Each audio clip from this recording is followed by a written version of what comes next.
Good afternoon to all of those who are following us in Europe. Good morning to those who are on the other side of the Atlantic, perhaps interested in this webinar, and welcome to the German Marshall Fund of the United States. Many thanks for your interest in joining us for this event, presentation and discussion on the topic of exporting illiberalism, challenges to EU enlargement policy. My name is Joerg Forbrig. I'm Managing Director of the European Resilience Program at the German Marshall Fund of the United States, and I have the pleasure of hosting today's event.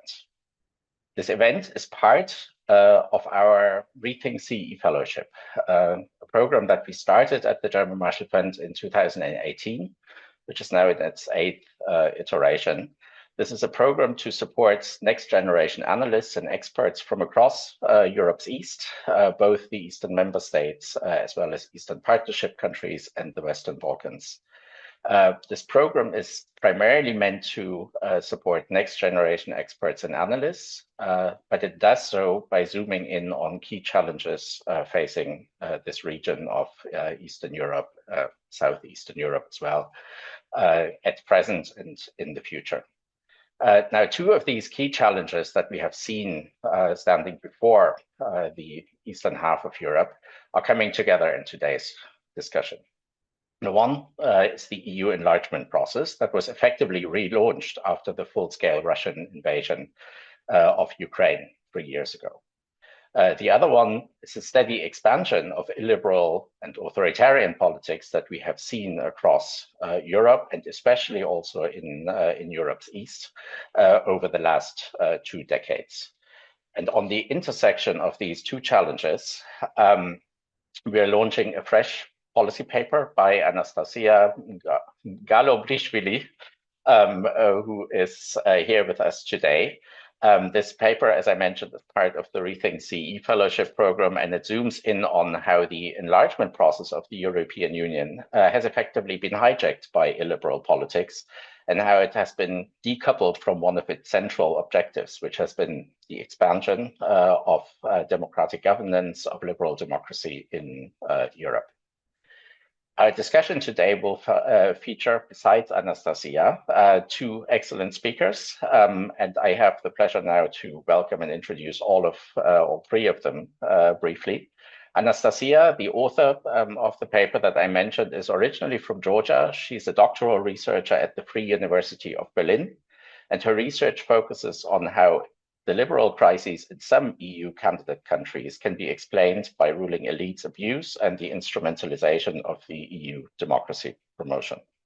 Anastasia, it's my pleasure to have you here, and we'll hear more from you in a minute. There's Ivana Rankovic, second, researcher at the Belgrade Center for Security Policy. She's currently pursuing a master's degree also in international security at the Faculty of Political Science in Belgrade. Her key areas of interest are European integration, Serbia's foreign policy, and the position of civil society. Welcome, Ivana. Great to have you on this call. And finally, there's my good colleague, Zsuzsanna Végh, Program Officer at the German Marshall Fund in the European Resilience Program. Her 2 main tasks within our program are to coordinate a major EU Horizon project on the liberal response to illiberal politics in Europe, and the very ReThink.CEE Fellowship within which this discussion event takes place today. More importantly, though, she's a seasoned expert on democratic backsliding, on far-right politics in Europe, and she also has a strong background in European neighborhood and enlargement policies. Zsuzsanna, great to have you. Before we delve into the discussion, into the substance of this event, I wanted to share a few housekeeping remarks. First, we'll start with a presentation of Anastasia's paper, which will shortly also provide you with the link in the question and answer function of Zoom. So if you want, you're more than invited to take a look in parallel at this paper. We will then have Ivana and Zsuzsanna provide their feedback and commentary on the paper and Anastasia's remarks, and Anastasia will have a chance to quickly respond to those remarks. And we will then open this space for questions from you all. We invite you to submit your questions in the question and answer function of Zoom only. I will collect and paraphrase these questions and play them back to our speakers. With this, we're good to go, and I have the pleasure of inviting Anastasia to share her research, her paper, and importantly, her findings. Anastasia, over to you. Thank you so much, Joerg, for the nice introduction, and thanks to everyone who's participating. Also to GMF for giving me the opportunity to publish this paper under the ReThink.CEE fellowship. It has been really great to work with you, especially Zsuzsanna and Nick and everyone who made it possible. And also to Ivana, who I spoke to when writing this paper, and her insights are also reflected in my presentation as well as the policy paper. So I will start to share my screen.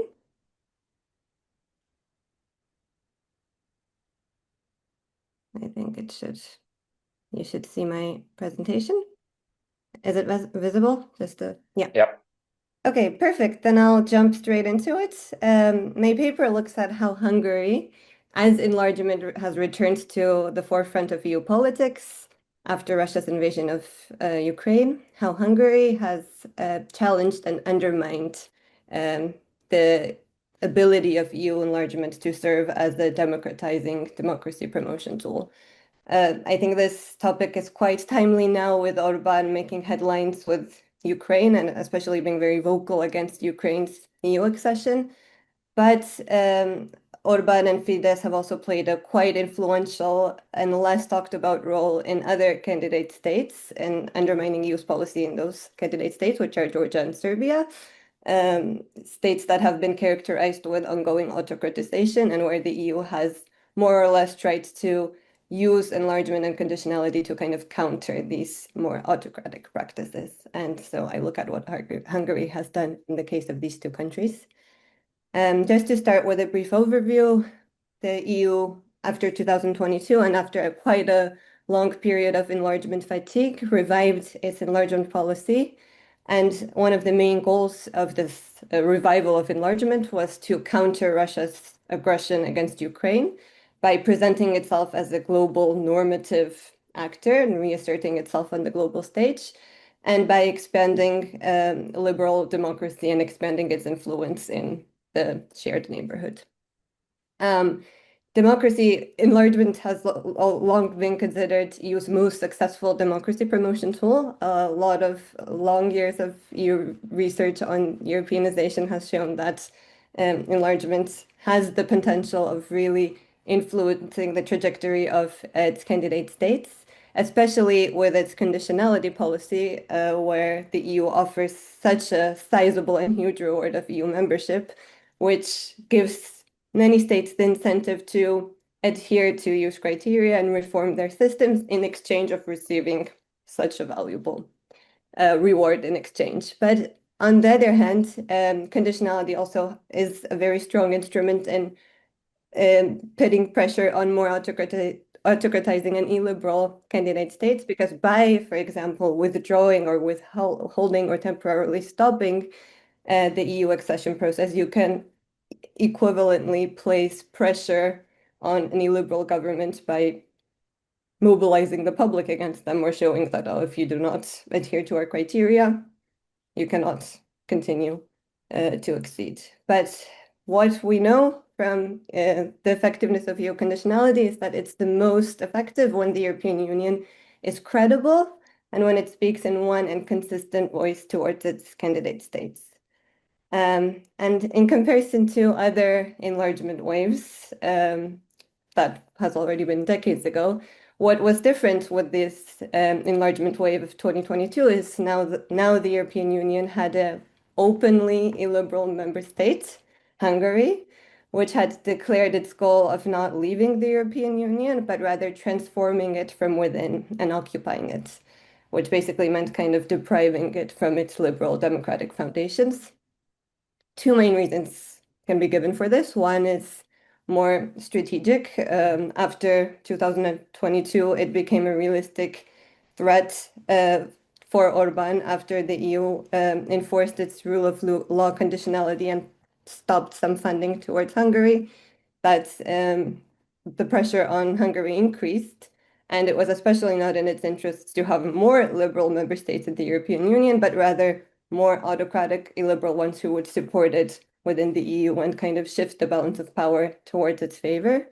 And the second one could be considered a more ideological goal of expanding a liberal democracy internationally, which Orban has been very vocal of. And luckily for Hungary, the 2022 revival of enlargement coincided with it holding a lot of temporary positions in the European Union that gave it quite a lot of power to influence and shape enlargement. One of them was having a Hungarian diplomat running the enlargement portfolio and being the Directorate General of Enlargement and Neighborhood Policy, Oliver Végh, who many reports show and indicate that has served more Orban's and Hungary's interests than the European Union's. In addition, Hungary held the presidency of the European Council in this period for 6 months, as well as had more permanent leverages, such as its veto power on unanimous decisions, mostly related to foreign policy, as well as the freedom to pursue its independent foreign policy, because in the EU that is not really regulated. And first, I looked at how Hungary challenged EU's enlargement towards Georgia. Since 2022, the European Union applied a lot of pressure and negative conditionality on the Georgian Dream government to kind of try to reverse its autocratic path, which especially accelerated after Russia's invasion of Ukraine. This involved, for example, temporarily not giving Georgia candidate status and giving it to Ukraine and Moldova. This involved releasing quite critical statements after the passing of the Foreign Agents Law, and the more severe measures recently has been stopping high-level meetings with the Georgian Dream officials, and as well as stopping funding towards the Georgian Dream government. And what Hungary did in this period mostly was to undermine the EU's ability to speak with one coherent voice against Georgian Dream in these periods and provide support and legitimacy for the government. So, for example, on the day that the European Union announced that Georgia would not receive candidate status because of democratic backsliding, Szijjártó, the foreign minister, was in Tbilisi and accusing the EU of having double standards and reinforcing that Georgian Dream was actually on the path to the European Union and was not doing anything wrong as an EU member state. And of course, then the government covered that as support and legitimacy coming from EU's own member states. This also happened on the commissioners level. So Oliver Végh also visited Georgia in this time, especially during the times of increased mounting pressure on the government. He could much less explicitly contest EU's policy as an enlargement commissioner, but in his speeches, you could really tell that he was placing more emphasis and giving Georgia, talking about how good Georgia's economy is, the connectivity, and really no longer really focusing on the liberal democracy. So kind of transforming enlargement into an economic connectivity direction instead of a liberal democracy. And finally, Hungary also helped Georgia more indirectly undermine enlargement by entrenching illiberalism and undermining EU's Copenhagen criteria. You can see on the lower slide picture, this is a Georgian Dream election poster where you see one side says no to war and it has a destroyed Ukraine, and yes to peace, where you have like a thriving Georgia. And this, many have argued, has been a result of cooperation with the Hungarians. There were Orban's election advisors spotted in Georgia in this period, and many suspect that Hungary played a big role in helping Georgia with its election campaign, as well as legitimizing the elections after Orban visited Georgia right away to congratulate Georgian Dream at a time when no other democratic state gave support and legitimacy to Georgia's contested 2024 elections. And I just wanted to bring this up because some of you may know that BBC recently, yesterday, published an article on the protests in Georgia, which revealed that allegedly it may be possible that Georgian Dream used World War I period chemical compounds against the Georgian Dream protesters, and this has caused also increased pressure on the Georgian Dream government, both internationally and domestically. And right away, this only happened yesterday, and right away, Zsuzsanna, who is currently meeting with the mayor of Tbilisi, Kaha Kalada, said, when you go against the mainstream and refuse to fully align yourself with the liberal ideological mainstream, you will always be under attack. So immediately providing the support in a time of crisis, which they have been doing all along. In Serbia's case, the story is slightly different because unlike Georgia, in which the EU put a lot of pressure and effort into countering democratic backsliding and autocratization through applying negative conditionality, for strategic reasons, the European Union has been a bit more quiet, and there have been other actors within the EU who have kind of supported and legitimized Vučić. So instead of diluting EU pressure, which Hungary also partly did, Hungary's main goal towards Serbia was really speeding up and trying to progress Serbia's EU membership. This included, for example, by deploying a high-level EU integration advisor from 2015, who differed from, for example, a technical advisor because he was political in nature and had a rank of a diplomat or a former ambassador, and helped Serbia more on the political side of the EU integration. This also included trying really hard to speed up Serbia's integration during its recent presidency. And you can see the difference with Georgia and Serbia here. That's the Hungarian presidency mentioned Serbia, speeding up Serbia's accession as one of its priorities, but it did not mention Georgia. So with Serbia, the interest was much more to really get the country into the EU and kind of challenge the EU as a community of liberal democracies by having more liberal member states there. And then same as Georgia, Hungary indirectly undermined the Copenhagen criteria by entrenching state capture, a lot of clientelistic deals and networks between Serbian and Hungarian governments that took place.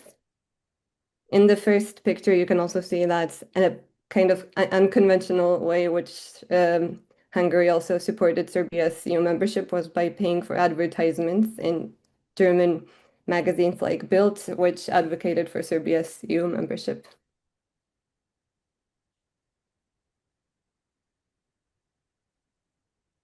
And here, with these headlines, you can kind of see the two different approaches that Hungary has taken towards undermining enlargement towards Georgia and Serbia. With Georgia, it was very much more oriented on making the EU appear weak, divided, diluting EU's pressure, but not really taking much tangible steps in really helping Georgia progress towards the European Union. So it was more undermining the EU's ability to present itself as a normative global power. Whereas in Serbia's case, it was much more tangible steps taken to progress the country on its EU path. I forgot to mention that also Végh, Politico, many of you might be aware, published an article that showed that Végh has also been softening and watering down the Commission's criticisms towards Serbia. And a lot of Serbian civil society actors that I spoke to also told me that he would rarely meet with civil society in Serbia, whereas as soon as the change at the enlargement commissioner happened, they had already had meetings with hosts, so also kind of sidelining pro-democratic groups at the civil society. So what does this mean for all of the actors involved? For candidate states, this is a autocratizing candidate states. This is a best of both worlds scenario because they can divert. They have EU's own member states kind of helping them divert pressure and neutralize EU pressure and still kind of claim that they are on their path to EU integration, especially when this is done on not only Hungarian intergovernmental level, but also like on the supranational level of the enlargement commissioner legitimizing and supporting Georgian Dream or Vučić, which is harder for example, opposition actors to counter. In Georgia, there were cases of the opposition trying to communicate to the people that actually Végh is might be serving Orban's interest, and right away they were sidelined by the government and discredited and said that they are just trying to undermine Georgia's EU path. For Hungary, it has been more or less been able to achieve its goal of portraying the EU as hypercritical, weak, and also stopping it from really portraying itself as a global normative power. And for the EU, this has prevented the European Union from using enlargement as effectively as it could previously, especially in countries where it has so much leverage, like in Georgia, where the public is so in favor of EU integration. Hungary has vetoed, I forgot to mention also, vetoed harder measures such as sanctions against Georgian Dream officials, and some statements were not released by by the European Union against democratic violations in Georgia because of Hungary's veto. And what can be done? Well, two main things that many others have argued about. One is the activation of Article 7 of the Treaty of the European Union, which would freeze Hungary's voting powers in the Council. And the second one is shifting decisions related to enlargement from unanimity to qualified majority, which would prevent one illiberal or two illiberal member states from completely sabotaging and undermining youth enlargement policy. That is it from me. I hope I didn't take too much time. Thank you, Anastasia. Not at all. This was a very clear and very crisp overview of your paper. There's plenty more detail in your paper, and I really encourage you all to take a closer look. The link is in the Q&A function. There are also plenty of questions that I have immediately to you, but I will not abuse of my facilitator's rights here, but move on to Ivana immediately. The other country, as it were, that is covered by your paper, there is Georgia, your native country, Anastasia, and Ivana's Serbia. So we will move on to your view on the paper and those developments, of course, from Serbia. Ivana, please. Thank you very much. And I will just have to apologize shortly because I didn't update my biography on the BCSP website. My master's degree is long finished, but thank you for reminding me of that. Anyway, well done. Thank you for inviting me to join this discussion. And I would really like to express how insightful Anastasia's paper is. There are indeed so many aspects of these relationships, or at least when it comes to Hungarian-Serbian relationships, that it is very difficult to structure it all into one analysis. And I think that Anastasia managed to do so. So I congratulate her on that. And I also encourage everyone to read the paper. So maybe I will try to delve a little bit deeper into some of the aspects on Hungarian-Serbian relations that I found the most relevant. What I would especially single out is how successfully Anastasia described this paradox of Hungary's approach towards Serbia's EU accession, actually Serbia's EU integration process. Because on one hand, Hungary is openly promoting Serbia's membership, while at the same time it is supporting authoritarian practices and is actually practicing them, which is completely opposite to the values that the EU is based on. And also Hungary is reinforcing these narratives of EU's double standards and geopolitical bias, as Anastasia rightfully mentioned in the paper. And indeed, it seems contradictory that Hungary is doing that, because why would Hungary promote Serbia's accession in the EU when the Hungarian government itself is the main, let's say, obstructor in the EU, and when it supports anti-Western sentiments in Serbia? Of course, the reasons for that, I mean, both countries have their own reasons for doing this. As Anastasia mentioned, Hungary wants to transform the EU from within, and for that it needs like-minded allies, more authoritarian allies, such as Serbia. So actually, Hungary supports Serbia's EU accession with the current regime in power in order to get new like-minded allies, while Serbia primarily wants to maintain access to EU funds. That is one of its main reasons for still, at least officially, advocating for Serbia to become an EU member state. And maybe just a quick reminder here about Serbia's foreign policy approach, because that is something that we should always keep in mind when talking about Serbia's foreign policy. It is often described as a balancing act or sitting on multiple chairs or however we want to call it, but practically what it means is that the Serbian government is trying to keep all options open, both with the West and the East, and trying to avoid becoming too dependent on any country or any bloc, and hoping that it would benefit politically and economically from both, from all the sides, from all the options. And this kind of policy also means avoiding some of the responsibilities Serbia has towards the EU and the West, such as imposing sanctions on Russia, but at the same time, the Serbian regime offers certain short-term concessions to Western actors to keep up this image of cooperation. So maybe we can say that there's like this transactional relation between Serbia and the EU. And that is how Vučić's foreign policy works practically. And that is also why he needs Orban as an ally.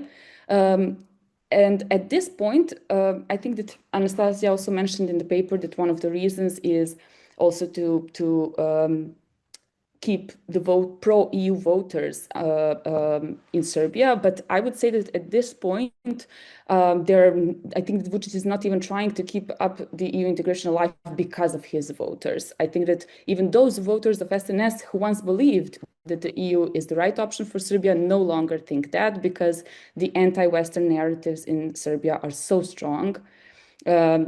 So today, the only people who are against SNS are actually in favor of the EU.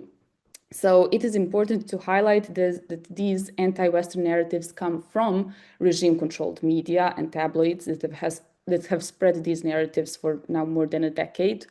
And maybe just a quick example of that I always tell because it is very, very indicative, an example of how these anti-Western narratives work. For example, on the very day of Russia's invasion, the most widely read pro-government tabloid published a headline claiming that Ukraine had attacked Russia. So that is quite telling, and it really reflects how deeply rooted these anti-Western sentiments in Serbia are.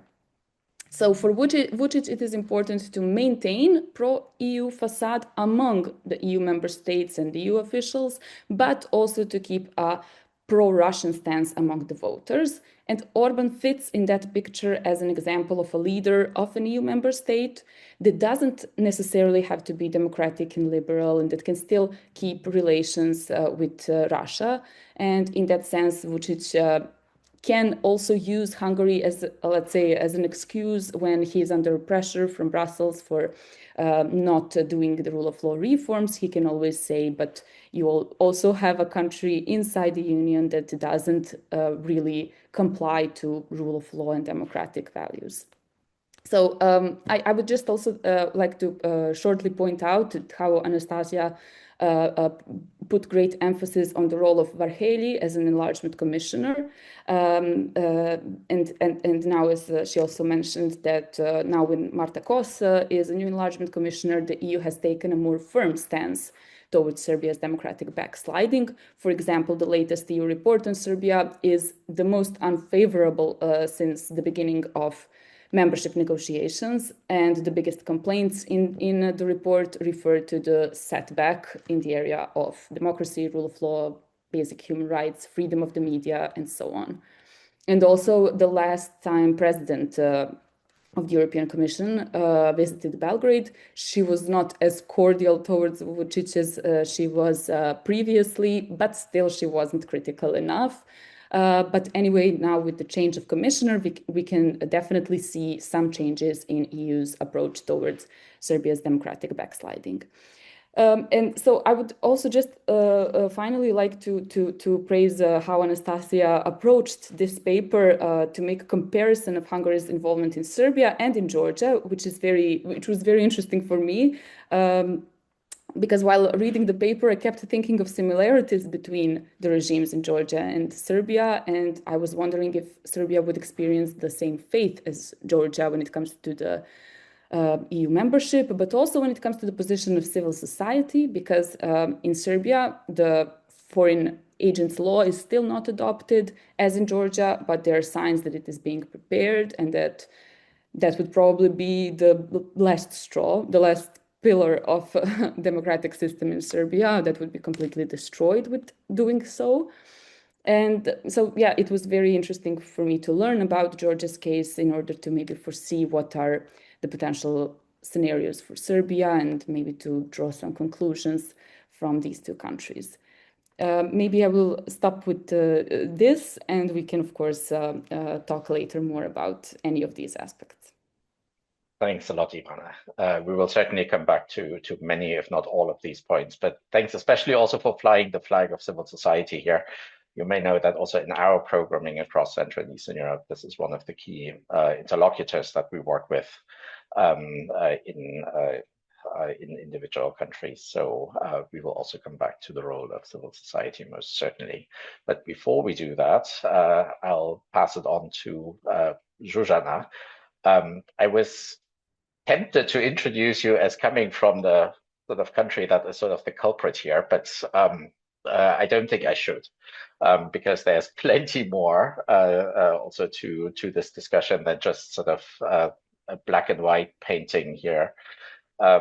We want to have more nuance, and I'm sure that you will give us some more, and the discussions then will certainly take it apart even further. Zsuzsanna, go ahead. Thank you very much, Joerg. I think, well, it's justified to introduce me that way, since that kind of predisposed me to following Hungarian developments quite closely over the past decade and a half, which is, yeah, dubious pleasure. But actually, I would take that angle and maybe zoom a little bit out from the concrete cases that Anastasia's paper really very comprehensively introduced. And I would also just like to take the opportunity first to congratulate Anastasia for completing this paper. I think it's really a very thorough take on what has been unfolding in Serbian-Hungarian, Georgian-Hungarian relations in the framework of enlargement that that is definitely good to have for us as a resource. And it has also been really a great pleasure to work with you throughout this past year. So thank you very much for that too. But although you looked at these two cases in depth, they are not unique to Hungary's foreign policy. They are really illustrative of how Hungary's foreign policy transformed over the past decade, and they showcase the toolkit that Fidesz as a governing party has put in place over the past, I would say, roughly a decade. And why am I saying that? So as a starting point, of course, when Prime Minister Orbán came into power in 2010, Hungary had a Euro-Atlantic orientation. It was a strong supporter of EU enlargement for a variety of reasons. Of course, there have been regional interests which remain, especially towards the Balkans, but the added layer of support for democratization was still there. And in the first few years of the Orbán government, this gradually dissipated. And with the shift towards an Eastern opening policy, we see a transformation of Hungary's foreign policy as well. Ivana said that Vučić tries to keep all options open in his foreign policy. I would say that Viktor Orbán tries to open all options over the past decade. And similarly pursues a balancing act. When it comes to the neighborhoods, this in fact materializes through the EU's enlargement policy as well as the vehicle. So indeed, as Anastasia very aptly points out, Hungary's approach towards Serbia and Georgia by now is also driven by its illiberal alliance building that is very central in all directions. It indeed would like to see countries with like-minded leadership enter the EU. I would say not necessarily because it would like to have fellow authoritarians within the EU, but because it would like to have fellow nationalists in the EU who also would like to approach European cooperation more as an intergovernmental collaboration and would also like to do away any sort of supranational element of the European integration that puts certain requirements towards the member states. And these requirements, of course, also concern democratic governance, rule of law, anti-corruption, and so on and so forth. So I think the entry point really is the sovereignist nationalist angle. The fact that these partners are authoritarian is an overlap. But definitely from the perspective of the EU and its democratization agenda, it's a clear clash. So over the past several years, I think this became even stronger, and that is what we see, and Anastasia also mentions it in her paper, through the intensification of contacts between Georgian Dream and the Fidesz government.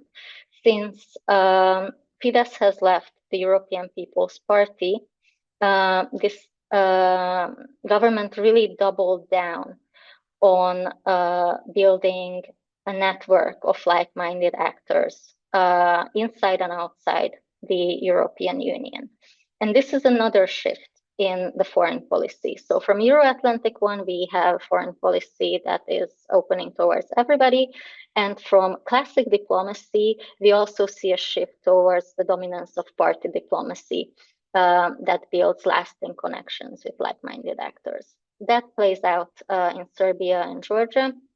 And if we look beyond these two countries in the regions, we will see similar patterns in North Macedonia with Végh. We will see similar patterns in Bosnia-Herzegovina towards Republika Srpska and Dodik.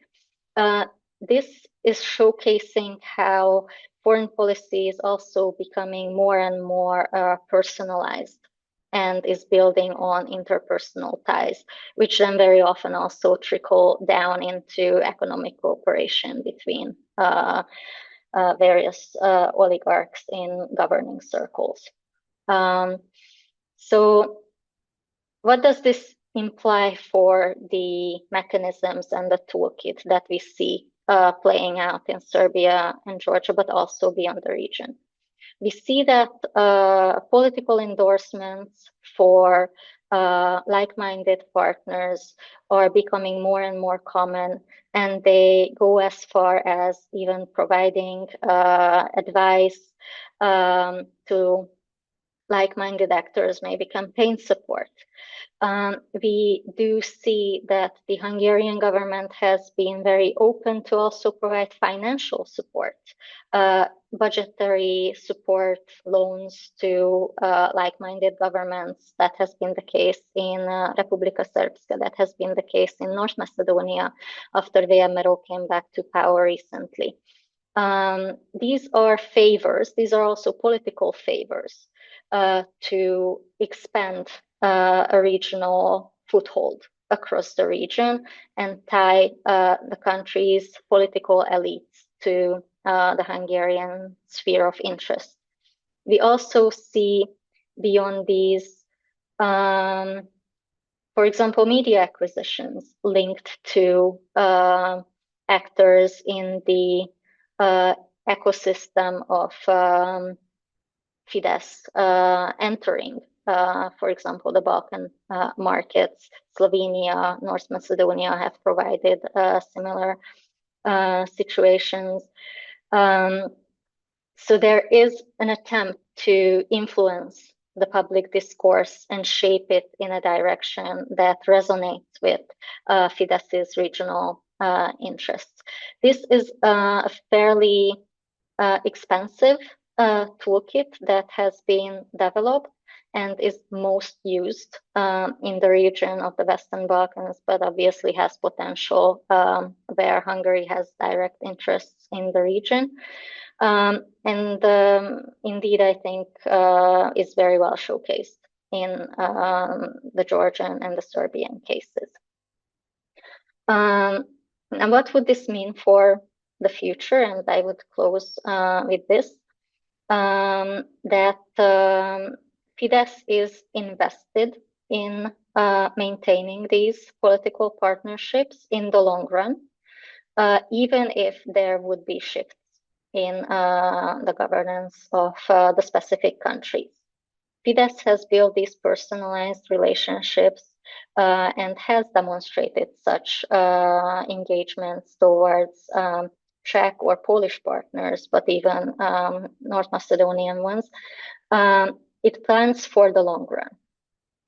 And that is something that the political elites, the opposition, democratic opposition, democratic actors also need to take into account in the given countries. We have seen Fidesz providing political asylum to like-minded prosecuted politicians from North Macedonia, from Poland now. This is the pattern that is well developed, that is expanding across the region, and will be here to stay as long as Fidesz is in power in Hungary. Thanks a lot, Zsuzsanna. This was great and gave us a lot of sort of additional pieces to add to the discussion, of course. Before we go into questions, I wanted to see with Anastasia whether you wanted to immediately respond to some of those points that were raised by Ivana and Zsuzsanna. I think they provided a very insightful overview, so I don't have much to respond to like that. Maybe one conclusion, or yeah, a bit of a conclusion of all of these three cases is that you have Georgia, Serbia, and Hungary, but all of them, in comparison to more explicitly authoritarian states, do not want to use the liberal international order. They do not want to fully leave it. They want to be a part of it.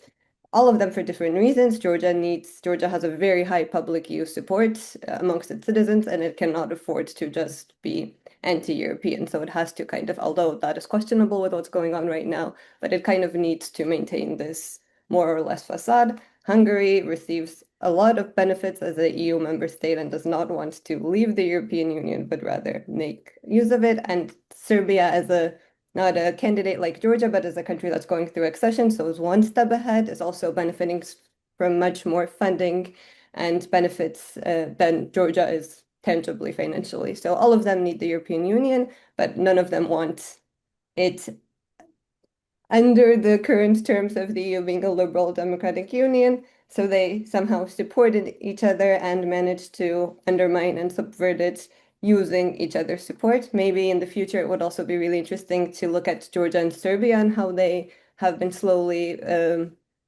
also using each other and interacting with each other, because recently flights between Belgrade and Tbilisi have started, direct ones, which weren't the case before, and Vučić and Georgian Dream have also been meeting each other. So that angle of it is also maybe interesting to look at. Maybe also briefly on one thing I didn't mention with the personal relationships that guide Orban and how important that has been, is that my paper also talks about how when Orban came less as openly liberal as it became later, it had very close ties to Georgia's UNM government under Saakashvili, and he even gave asylum to him in 2014. Or at least they were standing together when Saakashvili was being sentenced under the Georgian Dream government.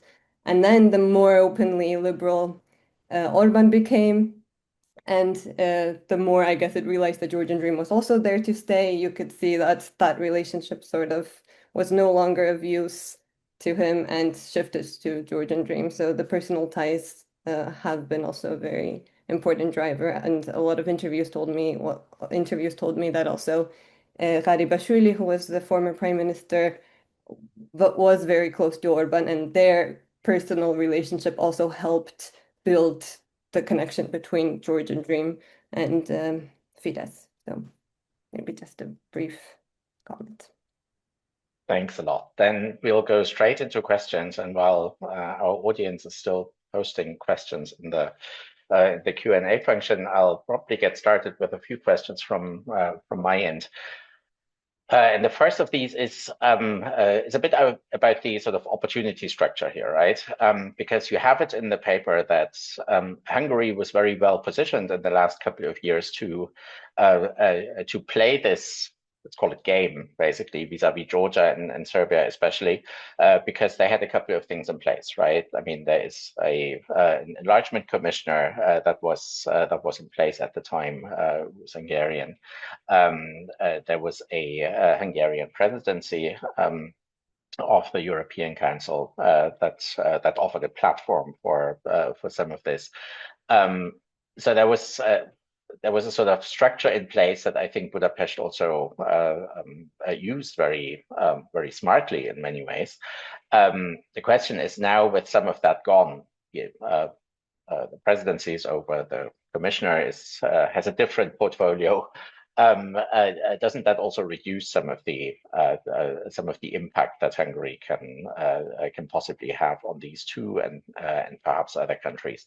So there's a question here whether some of this may have been a passing effect, or whether indeed, as Zsuzsanna basically also said, this is a long game where this was just a particularly visible episode. So that's sort of one question for me. And the second one relates directly to the European Union, which is, didn't the EU itself basically open the gates for this sort of, let's call it, abuse of the enlargement process? Because it devalued to some extent the democratic core that's in the enlargement process, right? For a very long time, despite efforts of enlargement candidates and other countries seeking that status, the EU was rather, passive about any form of enlargement and prospects. Even if you think of Ukraine, Moldova a couple of years ago, there wasn't even a perspective, right?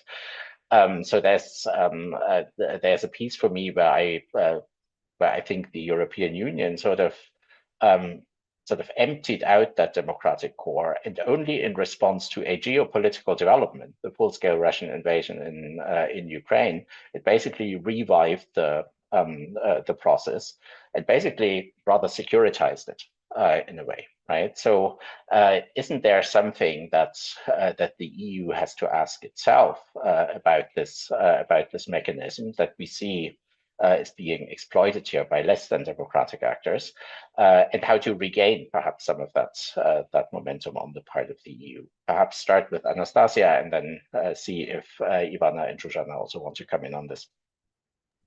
Yes, very interesting questions. I will start with the first one.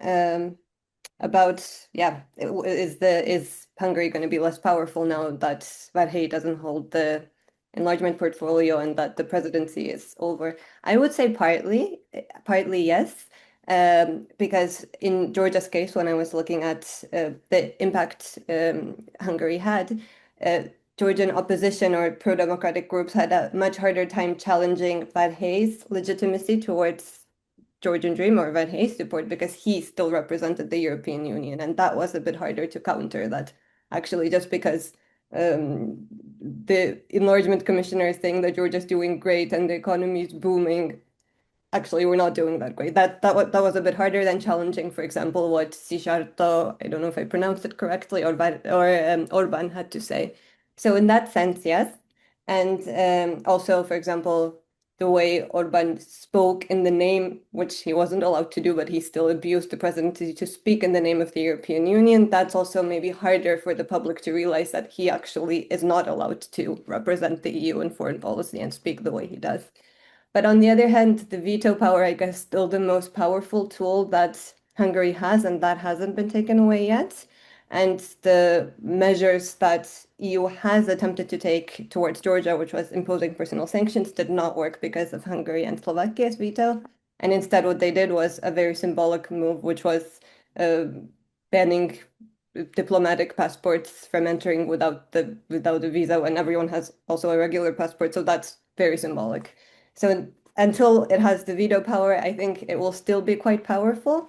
And until it still is an EU member state that kind of can speak partly in the name of the EU, but much less than it was.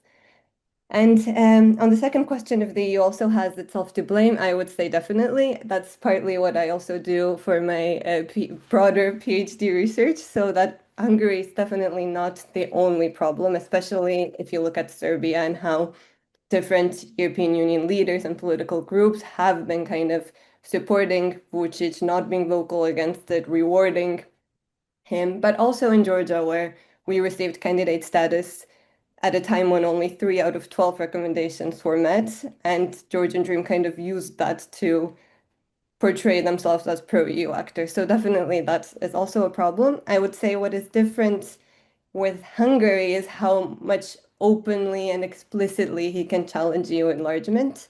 I also talked about this in my paper that, for example, in EPP's case, the European political parties, which is the biggest, well, I'm not anymore, maybe I won't make any of that, but who openly supported Serbia and Vučić, they were now forced to kind of rethink their relationships with Vučić with all the ongoing pressure against his government with the ongoing protests in Serbia. So there's a limit to how much von der Leyen or the EPP can really continue to support Vučić in light of the ongoing authoritarianism, whereas Hungary can kind of do it much more openly and proudly, exactly because they violate the liberal democratic criteria. So yes, definitely the EU is also to blame for enlargement and liberal democracy no longer really being joined as strongly as they were before.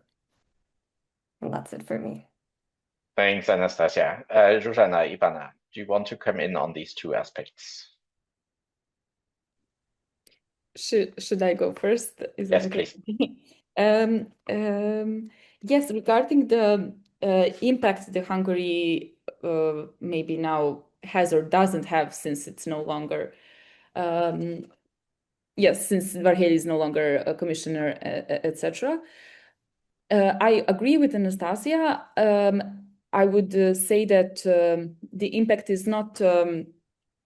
The impact is still there since Hungary still has the veto power. And for example, just last week, I think that Foreign Minister of Serbia and Hungary met, and once again, Hungarian Foreign Minister emphasized that Hungary is still very vocal in supporting Serbia's EU accession process. So in that sense, and generally, besides while Hungary was presiding the European Council, nothing in particular changed. So if some steps towards EU accession were made solely because of the geopolitical circumstances, not exactly because of Hungary's impact on the process. So in that sense, now that Hungary no longer has these positions, it will not change so much the impact that Hungary has. And as Anastasia mentioned again, with the veto power, I mean, that's practically it. And regarding the EU and its, I also completely agree with you that EU has been passive when it comes to EU enlargement. So for the Western Balkans, it's been more than a decade, or I don't even know how many years now, that the EU integration process is ongoing. EU has been completely passive until the Russian invasion against Ukraine. We also see how EU still supports Vucic's regime, maybe not now with the new commissioner, maybe a bit, maybe is a bit more critical, but still it supports it. So yes, I believe that if European Union kind of, I would not say enabled, but definitely let these countries become authoritarian as they are now. So it is not only to blame the regimes in these countries, but also it is somehow EU's fault. Yes, I saw also some questions in the chat box, but maybe we'll come to those later. So I will finish here now. Thank you. Zsuzsanna? Yeah, maybe starting backwards from the EU opening the gate to the devaluation of the democratic core, I think that assessment is right to a degree, especially if we look at the enlargement process as something that has its set rules. Country geographically located in Europe expresses a wish to join and meets certain criteria. Then if the EU also has the absorption capacity, then there should be progress made. And then, of course, all the member states need to approve it as well. But what I think we didn't quite take into account that the political will then needs to back this process. And what we have seen after the Big Bang enlargement is that it took quite a while for the European Union as such to even come to terms with that enlargement round, and the European public, if we even can speak of a European public, is very divided about whether we should go any further, and divided on the use of the enlargement. Of course, there are different interest understanding across the EU, given also geographical proximities or distance, and there is no clear drive anymore after the Big Bang enlargement for the unification of Europe, as if the Balkans and Eastern Europe is kind of behind what we wanted to kind of unite. There is no common ground in this. So I think in a way, implicitly, what you're saying about the devaluation, Joerg, I think it's there. And this is also moving just beyond the process, is about the narrative, about what Europe should be and where it should expand to, and what should govern it. There's no longer a consensus in that. On the opportunity structure for Hungary, just very briefly, I would divide this into two things. On the side of the EU, I think Hungary uses opportunities, and when it comes to bilateral relations, it builds opportunities. So that means that on the bilateral side, where it has more agency itself, it will keep on expanding and maintaining the political ties where possible. And whenever there's an opportunity on the European level, and some are more stable than others, it will use it in its own advantage.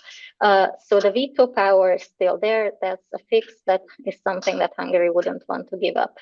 Getting the enlargement portfolio was effectively by chance. Hungary, of course, was very happy with it, because that is one of the top portfolios that Hungary would have ever wanted to get, and no one else wanted it at that point. So yeah, maybe the EU should think a little bit more strategically as well when it hands out the portfolios. I think we learned the lesson. Looking at the current position of Végh, it was a more strategic and more diversified, nuanced move on what exactly he can get. But the presidency as such, that was a visibility boost. And as Ivana said, it was not really bringing a big change in terms of what was delivered, but it definitely boosted the type of vision that Hungary has for enlargement, which paradoxically may not be the worst thing, because it might actually make certain pro-democratic actors in the EU also realize what we are facing if Hungary is put into a position where it can use and abuse a situation to its own advantage. And by Hungary, I'm using Hungary as shorthand for the Orbán government, of course. Great, thanks. A couple of questions now in the Q&A function. The one directly for Anastasia, whether you could sort of detail a little bit how Georgia and Serbia figure for Hungary, because on the surface of it, or certainly also in detail in your paper, there is quite some fundamental difference how both of these are viewed by Hungary and are used strategically in the one or the other direction in the context of EU enlargement. But perhaps you could sort of detail this a little more for one of our participants and all of us, certainly. Thank you. Yeah, I also had a look at the question. So Serbia for Hungary is much more, and Ivana can go into this with more detail if you'd like, but Serbia for Hungary is much more strategically important than Georgia, given that they are neighbors. So there are many bilateral issues that Serbia and Hungarian challenges have that can be resolved by Serbia becoming an EU member state. This includes, amongst others, the border of the European Union shifting and not Hungary not being on the border, and also on the migration routes not coming from Hungary, but rather from Serbia. So strategically for Hungary, Serbian membership would solve many more problems than Georgia's, which would, I mean, it would be a nice political ally in the EU under Georgian Dream, but otherwise there's not as much codependency, I would say, and even the economic ties that have developed between Georgia and Hungary, and they keep talking about the economy as if that is the driver of the relationships, when if you look at the numbers, it's not that significant. So that's why towards Serbia, Hungary would benefit by having Serbia as an EU member, not only because it would have like an autocratic illiberal ally who would support it, but because a lot of neighborly bilateral issues that the two countries have could be resolved through EU membership, including the Hungarian minority living in Serbia, for instance, amongst the much higher level of trade and other interconnectedness, which if Ivana would like could go more deeply into. And in Georgia's case, from what I noticed and the conclusion that I drew is that it's an opportunity for Hungary to have a new illiberal ally and also to kind of disrupt the European Union on the global stage, prevent it from really acting as a normative actor in a country where actually it has a lot of leverage to do so, given the very high public support for the European Union. That's why relations between the two countries only really started to intensify when relations between Georgia and Brussels started to, Georgian Dream and Brussels, I would say, it started to strain. So I would say these are the two main differences between Hungary's interest in Georgia versus Hungary's interests towards Serbia. But I would be happy if anyone else wants to add to that. Yeah, thanks. I mean, there is another question in the box here that relates to it, and perhaps I just mention this and then we combine those because there is a question whether or not Hungary's positioning, especially vis-a-vis the Western Balkans and Serbia especially, isn't a bit of a contradiction in and of itself, right? The Western Balkans, direct neighborhood of Hungary, an area that sort of has been unstable for sort of many episodes of also Hungary's history. So Hungary's concern should be a degree of stability in that direct neighborhood in the Western Balkans, and at the same time it provides support to some sponsors of the very instability that I think it should be, or that we think it should be concerned about. So the question there is whether there isn't, especially in relation to Serbia and the direct neighborhood in the Western Balkans, a bit of a contradiction in what Hungary does in its policy vis-a-vis those regions. Perhaps we can combine that with Anastasia, what you just said, and see with Zsuzsanna and Ivana what their thoughts are on this aspect. Ivana? Thank you. Yes, I would say that one of the biggest concerns for Hungarians, so for people in Hungary and therefore for the Hungarian current regime, is exactly the possible instabilities in the Balkans. And Serbia, as one of the main actors in the Balkans, is considered one of the main concerns, especially now, of course, because of the relations between Serbia and Kosovo. And therefore, Hungary wants and tries to maintain stability in the Balkans. How should it do that? Well, perhaps by maintaining good relations with the leaders of these countries. Therefore, with Vučić and also with Dodik, who is also considered one of the spoilers in the region because he proclaimed openly the separation of Republika Srpska from Bosnia and Herzegovina. So stability in the Balkans is one of the key priorities for Hungary, and I think that Orban is trying to maintain that stability by maintaining good relations with these two leaders in particular. But the problem is that currently this instability is coming from Serbia from within, internally. So currently the situation in Serbia is everything but not stable. So I really think that this also goes not only for Hungary, but also for other EU member states.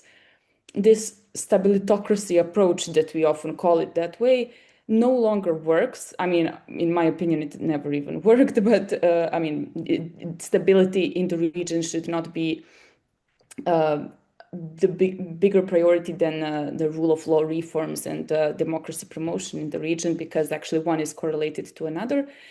In any case, the stability in the region is now coming from Serbia, from its internal situation, and if EU member states want to keep stability in the region, then it means taking firmer stance towards Vučić's authoritarian regime.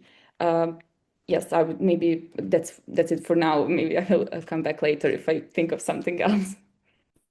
Thanks, Ivana. Zsuzsanna, your thoughts on this? Just very briefly, maybe a little bit of a distinction here. So, of course, from Hungary's perspective, stability in the Western Balkans is important, but not just for the sake of having stability and avoiding instability in the region, but through the lens of what instability would mean for Hungary. So that means that what Hungary, the Hungarian government wants to avoid is any conflict spilling over to Hungary's territory. Any conflict that would undermine Hungary's energy supply through the Balkans. Anything that would do away with the currently relatively stable situation around Hungary's southern border that could lead to a new wave of asylum seekers and migrants reaching Hungary. That is the primary concern, not stability for the sake of stability. So Hungary is supporting leaders, and again here Hungary means the Orban government, is supporting leaders whom it considers to be able to guarantee that type of status quo, ultimately, especially in the case of Serbia. And in the case of Serbia, exactly because of what Ivana was mentioning, the brewing societal discontent, the instability that comes from within, Orbán will continue supporting Vučić in order to put back the lid on that discontent and ensure that there is continuity, there is no disruption.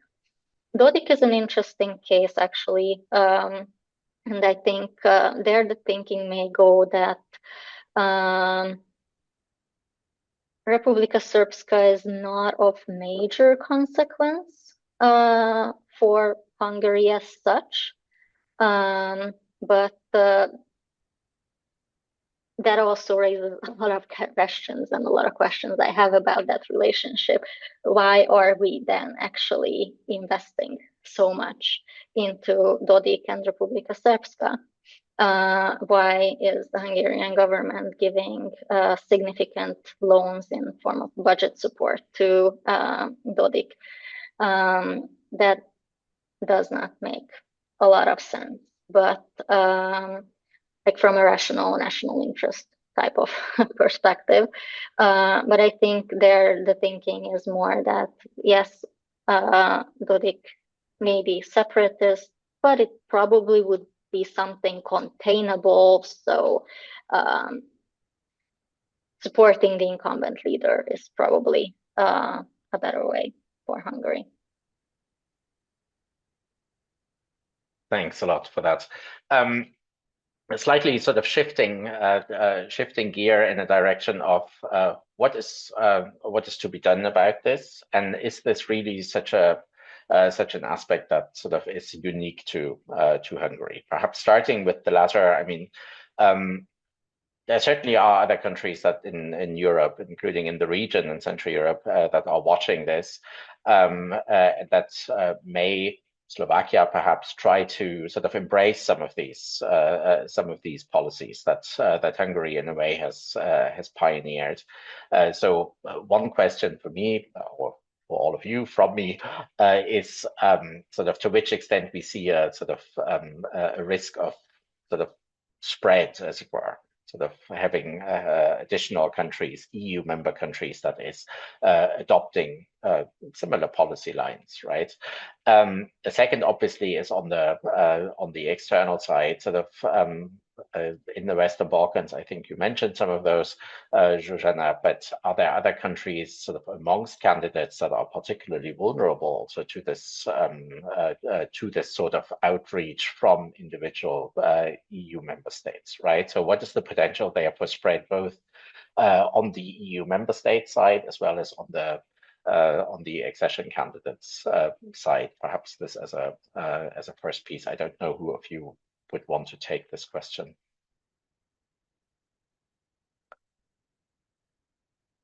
None of you? Then I will have a side one. Zsuzsanna.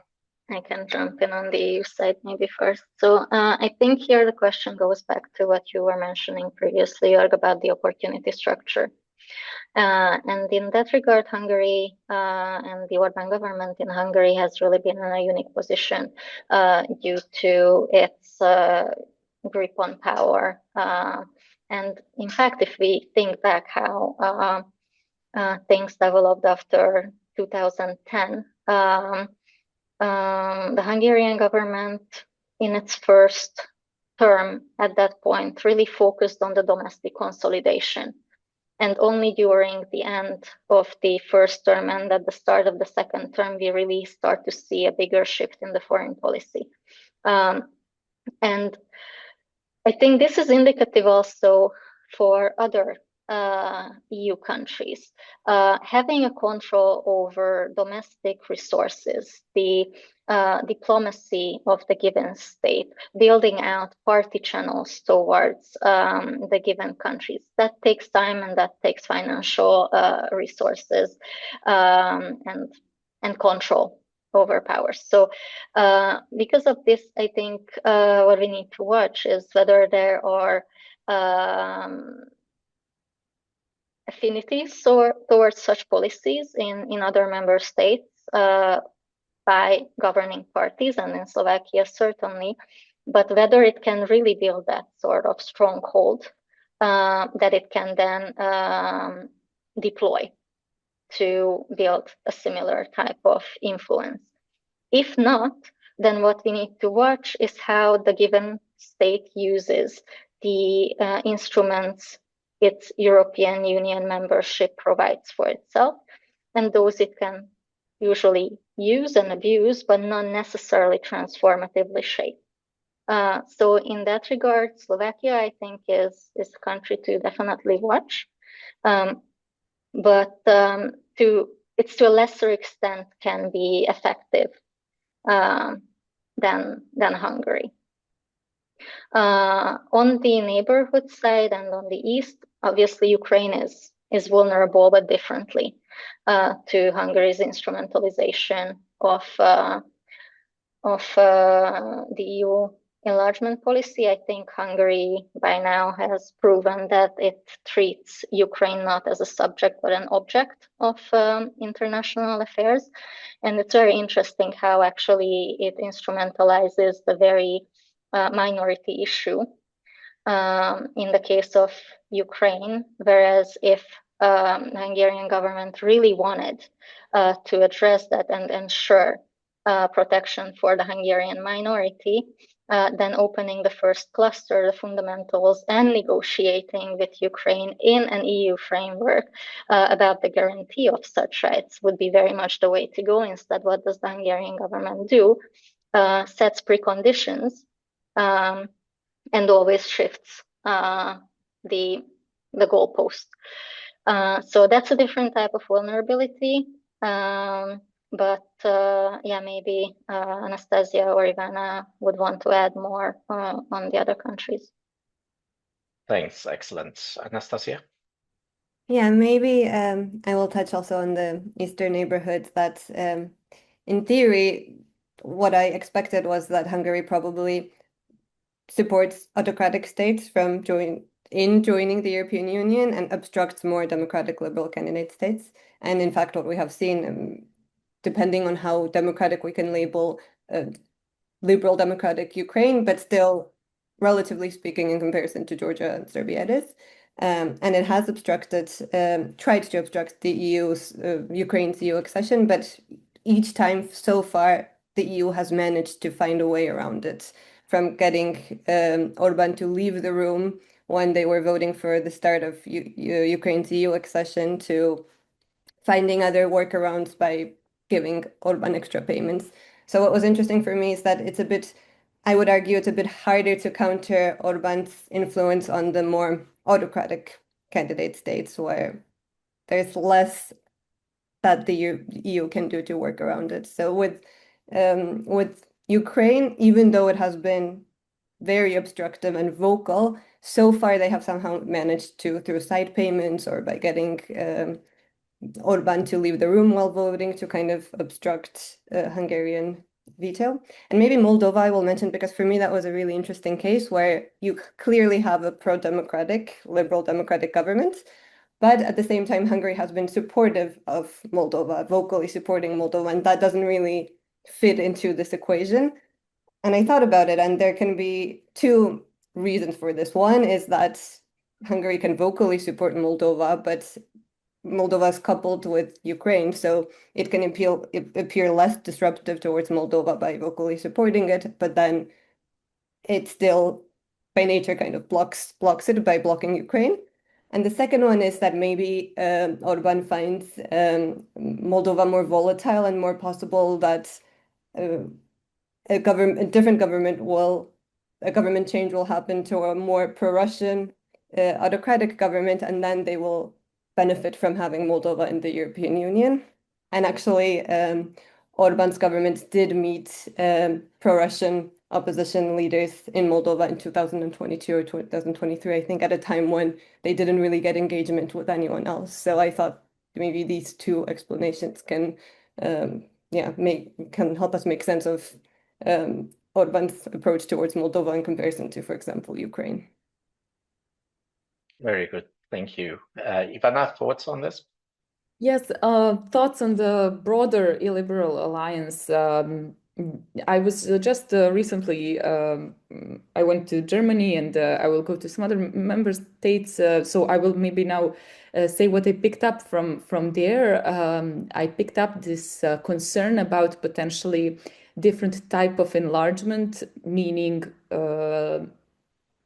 enlargement led by, for example, Hungary, led by Orban, and this, let's say, enlargement on the like-minded illiberal regimes. But in my opinion, that will not, I mean, I hope that it is not such a big concern, because of course, we should not underestimate the rise of right-wing parties all over Europe, but if that really happens, if that a different type of enlargement really starts happening, I would rather see EU falling apart than actually having this type of illiberal approach towards enlargement. So, of course, we should have keep an eye on illiberal strength and rise of right-wing parties, but I really believe that EU enlargement is a process that is very clearly defined, and there are clear criteria that have to be fulfilled in order for a country to become an EU member state. So in that sense, some broader illiberal alliance in Europe, I don't see happening. But of course, it is just another reason why the candidate countries must be further pushed to do the reforms regarding rule of law and democracy. Yeah, thanks a lot for this. I mean, this is a very good, if somewhat sobering segue that you're giving me here, because sort of the last question I wanted to address with all of you is whether or not Hungary really is doing the bidding of others here, especially Russia. That's one of the questions also that proposed it, but increasingly also the Trump administration, of course. So what is it that Hungary is doing here that seems to especially also fall in line with Moscow and Washington these days? Basically, a European Union that also looks very different, and you indicated it. That is less sort of true to its democratic and values core, but is much more along the lines of an economic union, perhaps.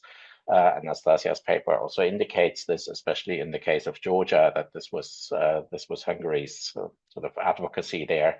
So there really is a sort of broader context here that where again Hungary appears to be pioneering something, as it were, that we should all be concerned with.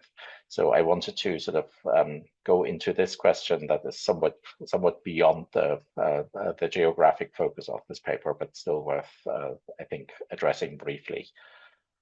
Anastasia, you want to go ahead with first thoughts on this? Definitely, I would say challenging and contesting the liberal international order is not only Hungary's goal, but first and foremost the Kremlin's. And sadly, today, under the Trump administration, the U.S. is also not in line with the liberal international order. So, yes, given that Russia's main fear always in the neighborhood has been democracy and has been the spread of liberal democracy, Hungary's actions, which kind of prevent the EU with its strongest instrument from spreading liberal democracy, helps Russia as well. But also it helps other illiberal and autocratic actors by kind of constantly exposing the EU of double standards and hypocrisy, because it's whataboutism that is very common amongst autocratic actors, which they can use against the European Union. Like, see, this is what the European Union also does. See, this is the... So kind of exposing the EU of double standards and showing that, in fact, it is not a global normative power, and as strong as it really is, also helps great powers like Russia who wants to challenge and undermine the liberal democratic and liberal international order. So definitely it's directly, I would say, in line of Kremlin and Russia's interests, and partly also under the US new administration's interests. Thank you. Zsuzsanna? Yeah, my favorite topic. Thank you for the question. I definitely agree on the Russian line, and I think if we think back to Maidan, it gives us an idea of what Russia really thinks of the EU enlargement and to what extent it does see it as a threat when it comes to its own neighborhood, direct neighborhood. On the Trump administration, I mean, to what extent we really know what the goals and interests are. I think that's still seems to be a bit of a puzzle to me. But what is certainly not an interest, I'm not saying it's not in the interest, but it's not an interest of the Trump administration, is supporting democratic forces as such anywhere, including in the EU, in the EU's neighborhoods going forward. That has been very well demonstrated by the slicing down of USAID. And this definitely impacts democratic actors, civil society across the EU neighborhoods as well. Just the disappearance of this support, both political and financial, is a hit and is a gift to non-democratic, illiberal, authoritarian forces. So in a way, interests do align. I have not looked very closely yet on the MAGA alliance building in the Western Balkans just yet. But certainly there are interests, if not yet close political ties developed with specific actors. Interests are definitely geopolitical and economic, business interests from the American side. But I think consultancies, political consultancies in the orbit of the Trump administration as well do see an opportunity in the countries of the Western Balkans, in countries where democratic and illiberal forces are contesting each other. One example that was very interesting was just this spring in May, the Albanian election, where a campaign consultant of Donald Trump, directly working with Trump before, was advising the opposition candidate Sali Berisha of the Democratic Party of Albania, and tried to transpose the very campaign strategies to Albania that Trump used, even going as far as using the slogan, make, in this case, Albania great.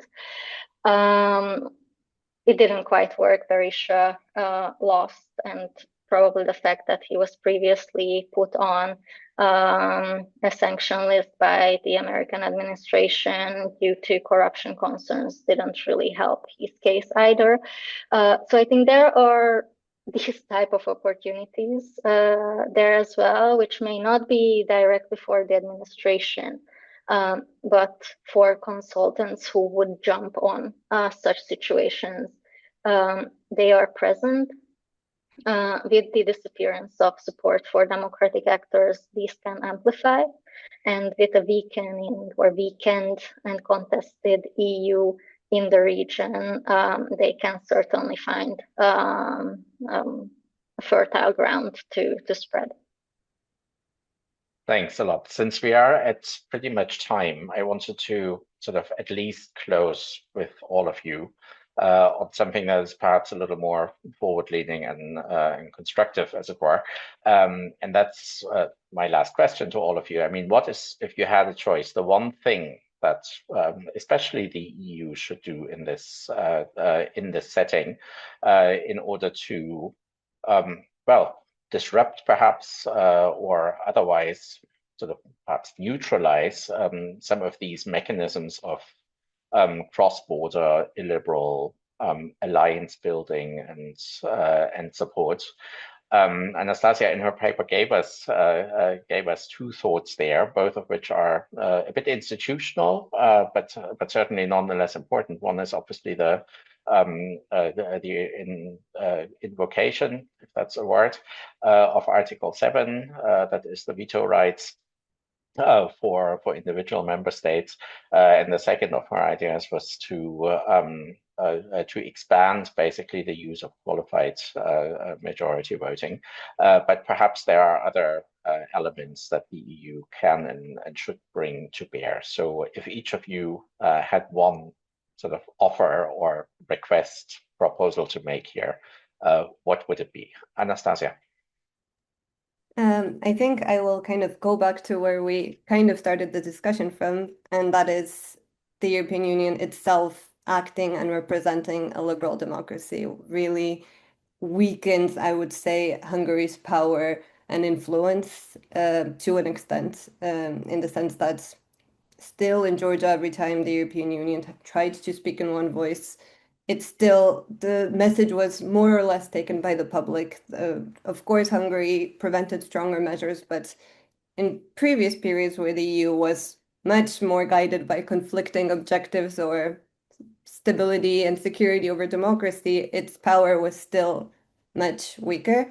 So I think aside from the institutional possible solutions, which I proposed in the paper, I think the more the EU itself acts as liberal democracy and prioritizes liberal democracy as much as it can without Hungary's obstruction, the stronger enlargement and the EU's influence will still be in the candidate states, and the more positive than it is right now.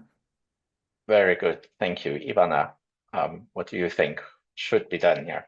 Yes, well, my suggestion would go in line with the EU enlargement process. So as far as the EU keeps the conditionality towards candidate countries, the illiberal influences should be reduced. But what I would particularly emphasize here is the monitoring process. The monitoring is essential in this case because, for example, in Serbia, even if so it is not enough just to tick the boxes and say the reforms have been done. It is important to actually implement them. And in order to do that, the EU must monitor the implementation, evaluate it, or simply in case of Serbia, just the last visit of Ursula von der Leyen, she praised how Vučić announced that the reforms regarding electoral registry and some other technical aspects, I don't want to go into too many details. She praised how it is being done, but actually currently nothing is being implemented. So that is just one example of how much this monitoring process is important in order to actually do the reforms and therefore hopefully become democracies. Very good. Thank you. Last but not least, Zsuzsanna. Yeah, I think we'll complement each other because I would approach it from a different angle. With the start of the next MFF negotiations about the next multi-annual financial framework, I think it's really important that the European Union does not shy away, but rather doubles down on supporting democratic actors, civil society inside the EU, but also in its neighborhood, who can hold power accountable, who can cultivate democratic norms, civic virtues, in the neighborhoods. Ultimately, if you look at the European Union as a democratic project, then the EU should put money where its mouth is, and this is a very apt time, given that negotiations are just starting. I think that would be also very important it will not fill the gap that the United States has left, but it should lead the way and should send a message and cultivate this sector, as it really is a cornerstone of democracy and democratization in the region. Thank you. I will add from my end that I think that societies in all these countries remain sort of our key interlocutor.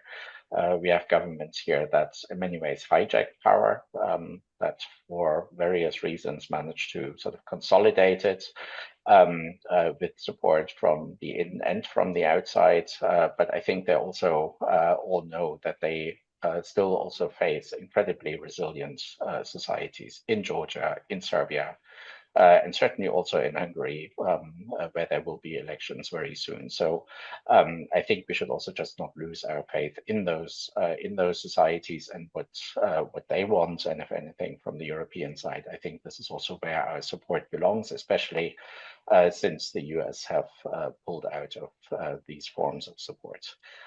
Many thanks to all three of you, Anastasia, Zsuzsanna, Ivana. It's been a pleasure to discuss this with you. To our audience, please do take a closer look at Anastasia's fantastic paper. Perhaps there is a bit of time over the upcoming holidays to delve into more detail of what we discussed here. With that, thank you all for your interest, for your attention. I wish you a wonderful rest of the year and certainly peaceful and restful holidays towards the end of the year. We will see all of you again for next editions of our ReThink.CEE Fellowship next year. Thank you. Goodbye. Thank you very much. Goodbye. Thank you. Bye. Thanks so much.